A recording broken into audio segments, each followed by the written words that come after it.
Welcome to Brain Secrets in the Age of the Brain, where I enjoy sharing brain bits from brain function research.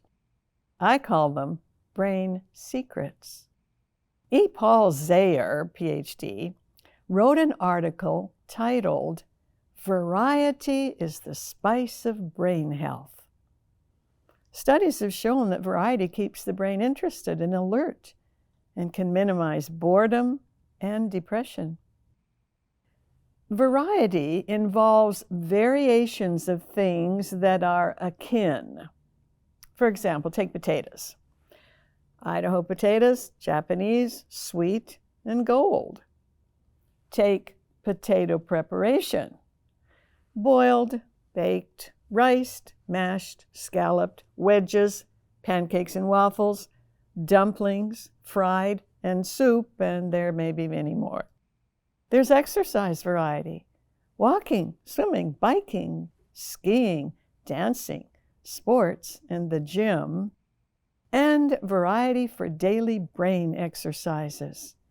Memorizing, reading aloud for 10 minutes a day, and whirly-word games being just 3 examples. Asia Hudson and Grant Gilmore collected questions for this show in a variety of locations and from a variety of individuals. In fact, it's time for them to join me.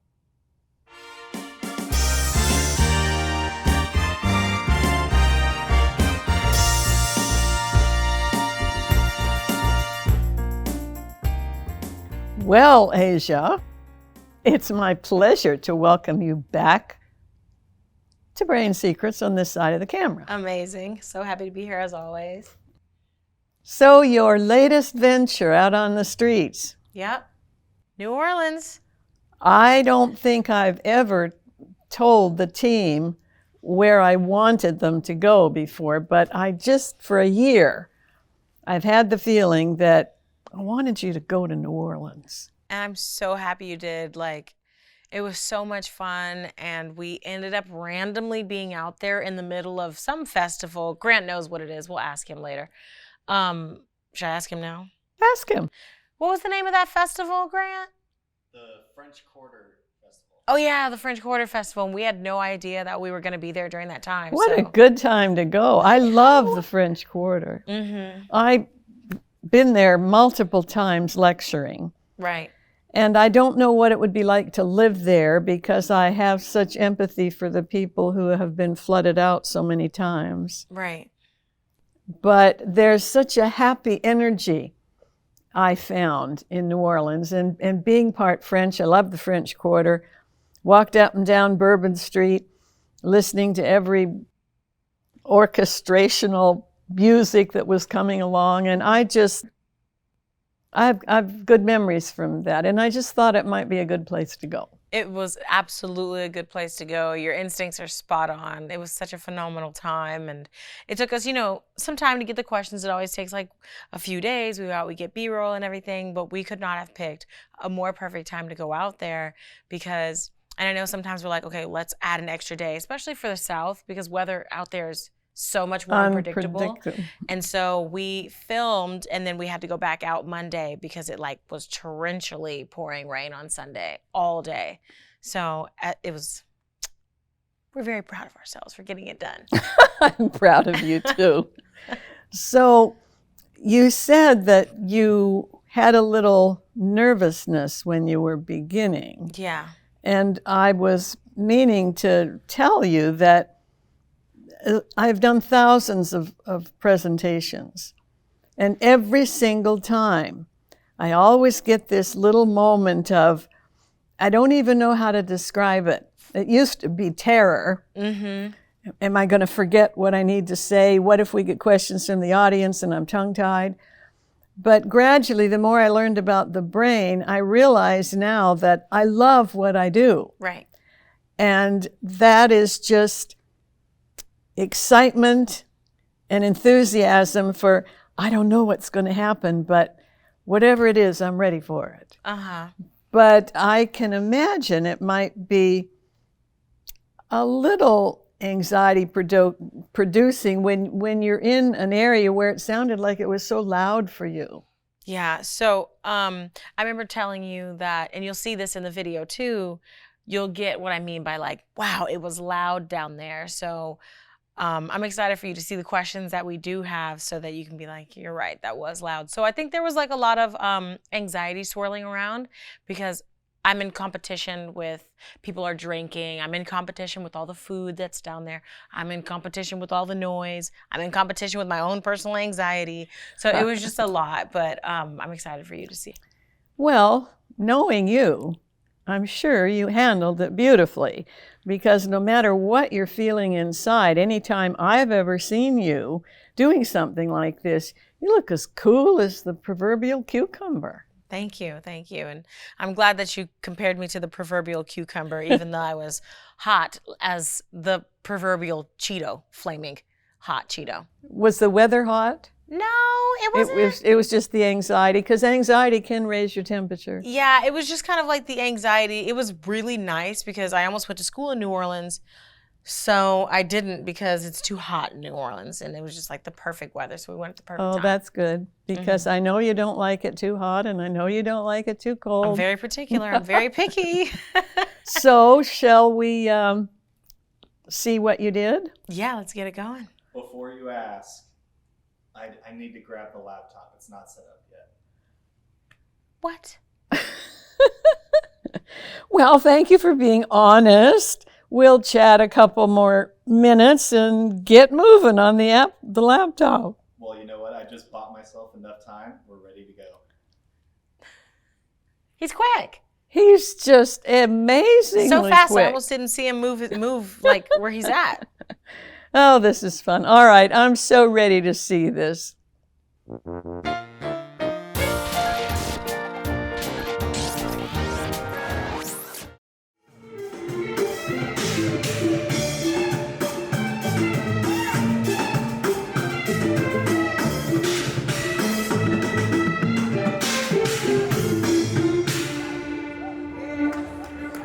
What's up, y'all, and welcome to another episode of Ask Dr. Taylor, where we take to the streets and ask random people questions about brain function. And then we take those questions and we send them back to the desk of our world-renowned brain function specialist, Dr. Arlene R. Taylor, PhD. As you can probably tell, I am competing with the rest of the noise around me because we are in the ever so lovely and lively New Orleans. Actually, Dr. Taylor herself requested us to go here. That is very rare for an Ask Dr. Taylor episode. Typically, Grant and I choose where we're gonna go. We put our finger on the map and we just go there. But in this one, Dr. Taylor was like, I want you guys to go to New Orleans. So now here we are on this wonderful night in New Orleans, trying to get some questions from the people in the street. Let's see what we can get, and if we have to move to maybe a more quiet space so you guys might be able to hear me a little bit better. All right, here we go. Okay, so you guys know that as a part of Dr. Taylor, Ask Dr. Taylor, we have been to many different cities, New York being one of them, and I can tell you right now that this is a louder city than New York. But it's because it's bustling with joy. Lots of noise, but also a lot of joy. So let's get into some questions and see what we can get from the people in the street. Clearly, we had to move areas because it was so loud over there, so now we are over here in a more quiet area where I don't have to yell into the mic, and you guys can hear me and all of the wonder people who are gonna be coming up and asking us questions. All right, here we go. I got these new city jitters, and people are looking at me crazy. All right, let's do it. Let's get it. Let's go. Hi, do you mind if I ask y'all a quick question? All right. Rejection number 1. So, Dr. Taylor, as you know, every time I go to a new city, I get a little bit nervous. So my question is, how do nerves impact the body? Like, what is going on in my brain, and how does that manifest physically to where I'm like starting to feel hot and like itchy, because it's been very awkward so far in New Orleans asking people to stop. So, Dr. Taylor, how do nerves impact the body physically? How do they manifest, and how do I help myself to not have nerves? We'll hear about it when we see you in person. Hopefully that's soon, and we can bust out some of these questions. All right. Well, Asia, you cannot live without nerves.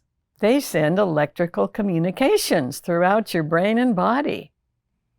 Those signals control your senses, blood pressure, heart rate, thinking, voluntary movement, breathing, digestion, and your response to stress. Both stress and anxiety, or nerves, can manifest physically as feeling hot and or an itching sensation. Since everything starts in the brain, you might want to visit your physician.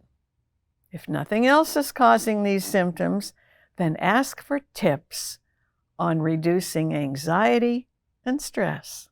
So whatever you are wondering about your brain, what are your questions?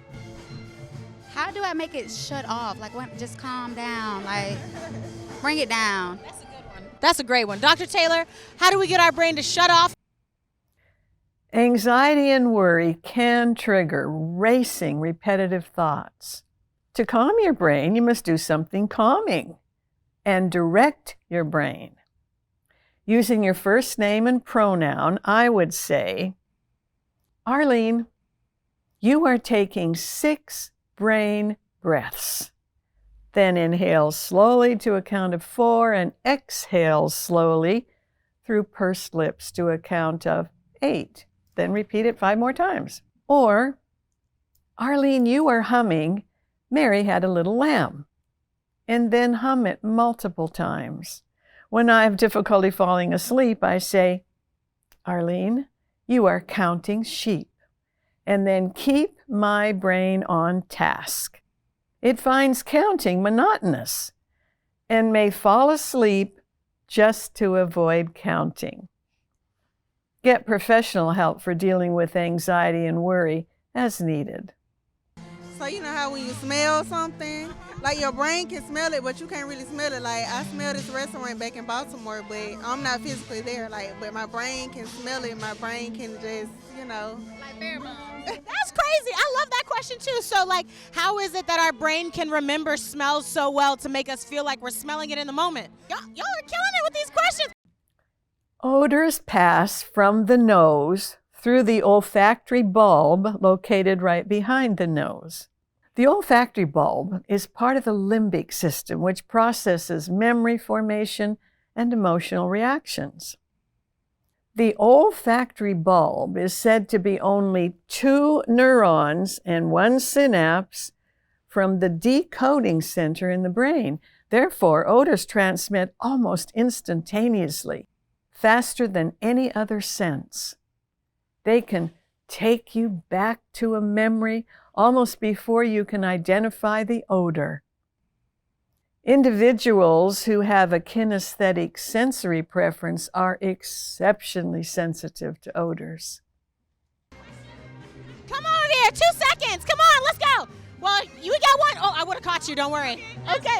Okay. So the question is, if you had to ask a brain function specialist a question about how your brain functions, any question about the brain, what would you ask her? Why our brain is that complicated?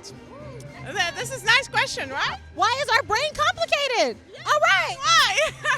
Thank you so much. It's too bad your friend, I don't know where she is, but hopefully she ran away. Thank you.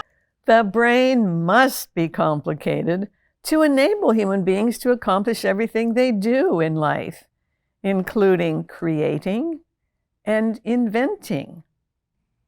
Will humans ever really understand the brain?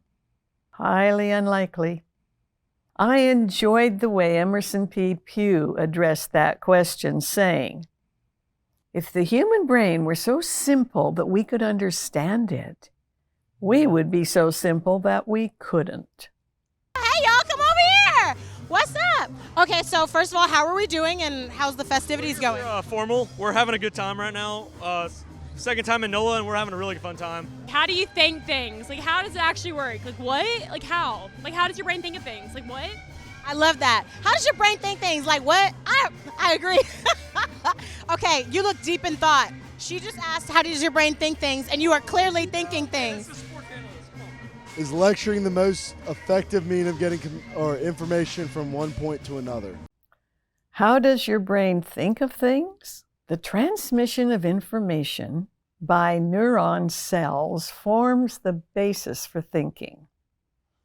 Your brain thinks of things because of nerve cells that detect information about the outside world and then transmits them to the nerve cells in your brain. Your brain thinks of things based on what goes into it via the senses. What you expose your brain to and what you take in trigger thoughts that are expressed in feelings, thoughts, and behaviors. Is lecturing the most effective way of getting information from one point to another? Universities were founded in Western Europe in 1050 AD, supposedly, based on lecturing as the predominant form of teaching. Students with an auditory sensory preference can learn from verbal lectures. Visuals typically tend to get bored quickly unless they're illustrations to look at. Kinesthetics do best with hands-on learning, and they need to move to learn, so can become restless during lectures. Therefore, lectures are not the most effective way of transferring information. Recent studies by Freeman and colleagues reported that when students become active participants rather than passive listeners, failure rates fell significantly, and exam scores were boosted by almost half a standard deviation. And then are we following it up back here in the back row? Okay, so the question is, if you could ask a brain function specialist a question about brain function, what would you ask her? I don't even know. That is complicated. I don't even know that. You could ask a brain. All right. Why is Ja Morant so underrated? That's the real answer. Ja Morant so underrated. Oh, okay. How does that affect your brain? Feeling like Ja Morant is underrated? Because I am a Memphis Grizzlies fan. I love Ja Morant. He's my favorite player. He's very underrated. Why is he underrated? Is it your perception that he is underrated? The ratings a player receives is based on a collection of human perceptions. Matter of fact, just days ago, I saw a new headline that said, Ja Morant is the most overrated player in the NBA. Every brain is different, players as well as raters. Go figure. Well, that was fun, Asia, for me. Yeah, I recognized so many of the places on the street because, as I said, I have been there multiple times. Mm-hmm. Yeah, it was so much fun, and we met a lot of people down there, and there were a lot of people from like other states. I think it was like Tennessee and Georgia and some South Carolina folks. So it was really nice to run into so many people, and they were all hammered. They were like, because you know that group of guys, they were, as we say colloquially, they was throwed. Which is like super drunk, like they was throwed. Well, they did a number on their brain, and I hope they don't do it often, because to be throwed without having drunk because you wrecked your brain would be pitiful. Yeah, exactly. So what was your favorite question? Oh, so one of the, I don't know if it's rude to call him a frat boy, but that kind of was the vibe. One of like the college guys, he asked if lecturing is the most effective medium of knowledge or learning. And I love that because I've had so many professors that just bore me to absolute death when they lecture. I used to have this one professor because, you know, I'm an anthropologist, and I won't say his name. Oh, but good. Yeah. I liked his class only because his voice was so soft and like soothing that the entire time he was lecturing, I would fall asleep in every single class. And then my friends would be like, why are you falling asleep? I'm like, are you not hearing the same voice that I'm hearing? This is like an angel from above, but I'm not learning anything because his voice was so relaxing and calming. And the content was just hard. Some content is hard to grasp if it's not fully applicable to whatever your situation is or how you learn. And I'm like a visual learner. So I have to write something, I have to say it back, I have to look at it, I have to watch it being applied. So the way you answered that question was also really awesome because you talked about, yeah, it might be the most effective medium for some people who can just sit there all day. But for people that need like kinesthetics? No, that have to move. Yeah, exactly. So that was very helpful. And so when you're looking at the spread of sensory preference, 60% of people are visual. Well, if they're just sitting in a hall and looking at somebody in a dark suit or a black dress who's not moving around much, there's really not much there for the visual. Yeah. And the voice for an auditory, which is only 20%, and I'm auditory, I'm very aware of the sound of their voice. Mm-hmm.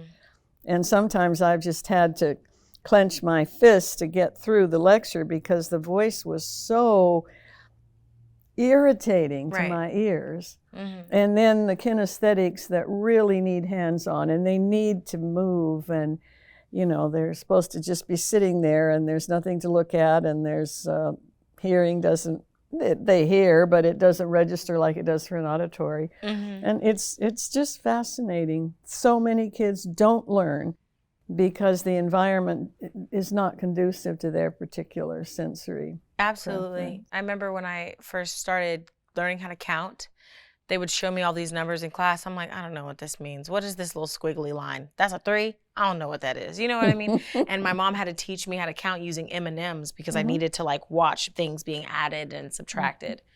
So yes. Very fun. Yeah.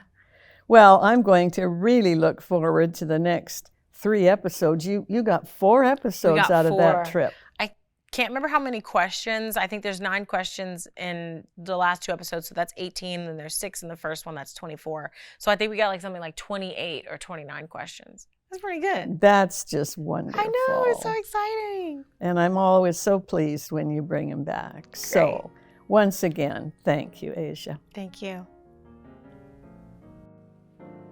And thank you, our viewers, for watching.